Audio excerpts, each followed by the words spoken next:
सबसे पहले कनाडा की तरफ से आरोप लगते हैं कि भारत अपनी खुफिया एजेंसी की मदद से कनाडा में रह रहे खालिस्तानी आतंकियों को टारगेट कर रहा है। उसके बाद सेम आरोप पाकिस्तान की तरफ से लगाए जाते हैं। उसके बाद दुनिया का सुपर पावर देश अमेरिका भी भारत पर ऐसे ही आरोप लगाता है। और अब इस लिस्ट में एक और नया देश शामिल हो गया है। लिस्ट में जो नया देश शामिल हुआ है उसका नाम है बांग्लादेश।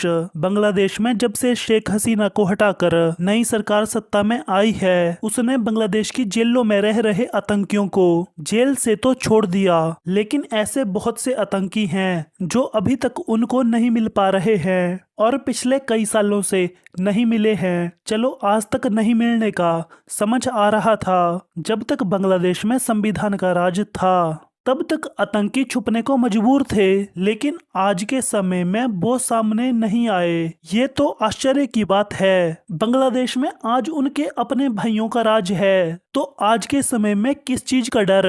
तो बांग्लादेश की मौजूदा सरकार को उनकी फिक्र होने लगी, तो यूनुस सरकार ने इनकी खोज के लिए एक आयोग बनाया।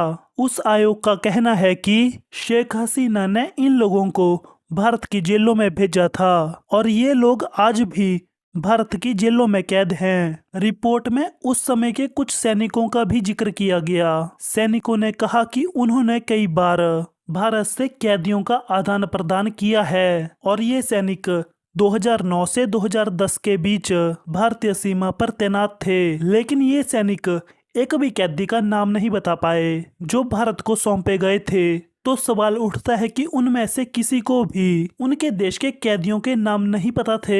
अगर वो बांग्लादेश के कैदी थे तो इतने सारे सैनिकों में से किसी एक सैनिक को किसी एक कैदी का नाम पता होना चाहिए था, लेकिन भारत के बहुत से कैदी बांग्लादेश भाग जाते हैं और बांग्लादेश के बहुत से कैदी भारत आ जाते हैं। तो भारत और बांग्लादेश के बीच संधि है कि वो एक दूसरे देश के कैदियों को उस देश को सौंप दे। तो इसलिए बांग्लादेश और भारत के बीच कैदियों का आदान प्रदान होता था। दूसरी बात कैदियों से की गई। कैदियों ने कहा कि जहां वो थे वहां के बाकी कैदी आपस में बातचीत के लिए हिंदी का प्रयोग करते थे, तो वो भारत की ही जेल होगी। मतलब 100 की एक बात फालतू की रिपोर्ट है भारत को बदनाम करने के लिए। बाकी तो आई होप आपको वीडियो अच्छी लगी होगी। वीडियो देखने के लिए धन्यवाद।